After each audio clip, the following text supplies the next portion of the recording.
పెద్దమ్మ నమస్తే. ఏం పేరు? నా పేరు జయమ్మ. జయమ్మ, ఏంది నారింజ పళ్ళు ఏంది? బత్తాయి పళ్ళు అమ్ముతున్నావా? అమ్ముతున్నా. వ్యాపారం ఏం లేదు, మంచి లేదు. డల్లున్నదా? డల్లే ఉంది. అదేంది? మంది లేరు. అదే మంది బయట రోడ్ల మీద అంటారు మంది. కొనేటోళ్ళు లేరు. కొనేటోళ్ళు అంటారు రోడ్ల మీద బళ్ళు. బళ్ళ వల్ల మీకు వ్యాపారం? బళ్ళ మీద వ్యాపారం దెబ్బతింటది మాకు. ఓకే పెద్దమ్మ, ఏం లేదు, ఇప్పుడు ఎలక్షన్స్ వస్తున్నాయి కదా, ఎందుకు మాకేముందని వస్తాం. ఏం మంచి చేసిండు ఆయన రేవంత్ రెడ్డి. నీకు 6 గ్యారెంటీలు ఏం రావట్లేదా? ఏమి రావట్లేదు మాకు. కరెంట్ బిల్లు లేదు, గ్యాస్ లేదు, ఏది లేదు మాకు. అవునా? రేషన్ కార్డు ఉందా? ఉంది. మరి రేషన్ కార్డు ఉంటే ఎన్ని రావాలి కదా నీకు? రాలేదు. నువ్వు అప్లికేషన్ పెట్టుకోలేదా? పెట్టుకున్నా కానీ రాలే. ఇప్పుడు 200 యూనిట్ కరెంట్ ఫ్రీ రావట్లేదు. గ్యాస్ 500 రావట్లేదు. 950 రూపాయలు. 950 రూపాయలు అంటే 950 రూపాయలు. వాడు ఇంట్లో వేసినందుకు మళ్ళీ 50 చెబుతుడు అంతే. 1000 ఆఖరికి 1050 అవుతుంది. మరి 2000 ఇస్తానా మనిషికి? ఆడవాళ్ళకి ఇస్తాను. ఎవరికి ఇచ్చిండు? ఎవరికి ఇచ్చినా? ఎవరికన్నా ఇచ్చిండా చెప్పు. మాకంటే మా ఇంట్లో ఎవరికి లేదు. రోడ్డు పైన ఎవరికన్నా ఇచ్చిండా? ఒక ఫ్రీ ఏంది బస్సు ఒకటి, బస్సు ఫ్రీ అంతే, ఏది లేదు ఆయన చేసింది. రాలేదు. ఏం చేయాలి మరి? 2000 వస్తుంది. 2000 కూడా రావట్లేదు. నన్ను అసలు పింఛనే లేదు.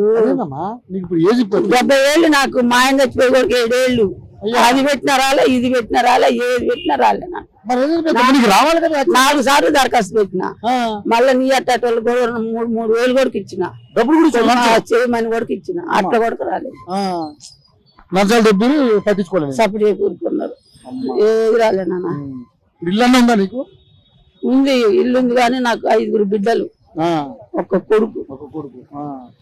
ఆ ఇల్లు గెంతులు ఉంటే ఏమైతే? ఎన్ని గజాలు?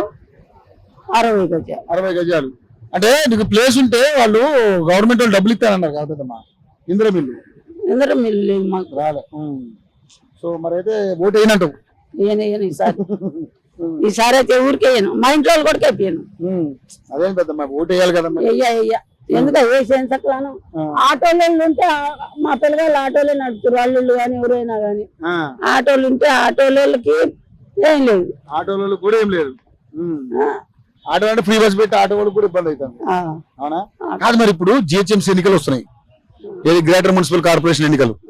మరి ఇక్కడ కార్పొరేటర్లు నిలబడతారు కదా, మరి కేసీఆర్ బాగా చేసిండా, లేకపోతే రేవంత్ రెడ్డి బాగా చేస్తుండా, లేదా బీజేపీకి ఏమైనా అవకాశం ఉంటుంది? ఎవరికి ఇస్తే బాగుంటుంది?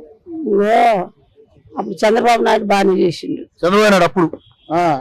తర్వాత ఆటో ఇటో ముక్కాయని బాగానే చేసిండు. కొంచెం ఎవరు ముక్కాయన అంటే కేసీఆర్ గారు కొంచెం బాగానే చేసిండు.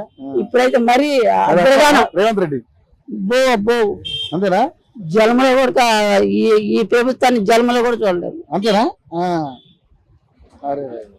అంత మంచి ఏమై అప్పుడు కాంగ్రెస్ ఉండదు. ఫస్ట్ అప్పుడు బాగానే ఉండదు. ఇప్పుడు దండ కాంగ్రెస్ చెప్తే బాగుంటది అనుకున్నారు కానీ కాంగ్రెస్ మొత్తం ఖరాబ్ చేసేసారు. మరి పువ్వు గుర్తుకి అవకాశం ఉండదంటావా? పువ్వు అయితే మాకు ఇష్టమే కానీ పువ్వు రానిట్టలేదు. ఆ పువ్వు వస్తే ఇంకా అందరూ బొమ్మ తిరిగేదే కానీ రానిట్లే. నువ్వైతే రావాలని కోరుకుంటున్నావు? నేనైతే మోడీ రావాలనుకుంటున్నావు. ఎప్పుడైనా కానీ పువ్వు గుర్తుకేస్తాం. మీరు నమ్మపో ఏదైనా చెయ్యి. అంతేనా? మాకు పువ్వు గుర్తుకే ఇష్టం. పువ్వు గుర్తే. మేము ఉండేది ఎల్బీనగర్. అది వస్తుందంటే ఇక్కడ వస్తుందా? ఏమో రానిట్లేదు. పువ్వు గుర్తుని రానిట్లే. ఎన్ని ప్రయత్నాలు ఏదో దొంగోట్లు అంటున్నారు, మరి నింపలే. నేను ఓటేసుకోలేదు కాబట్టి అసలు వద్దనుకుంటున్నా. సత్యదాలు కాదు ఏది ఎందుకయ్యా ఓటేసి? సత్యదాలకి గవర్నమెంట్ సొమ్ము ఒక్కసారి తింటే కంపల్సరీ మనం ఓటు వేయాలా, గెలిపియాలా అంటుంది. ఇప్పుడు నాకు 70,000 అవుతుంది. గవర్నమెంట్ సొమ్ము మీద ఉన్నది. నోటు ఎందుకు ఆయన కేసు? బావే కొంచెం బావే. కదా. సరే పెద్దమ్మా, జాగ్రత్త.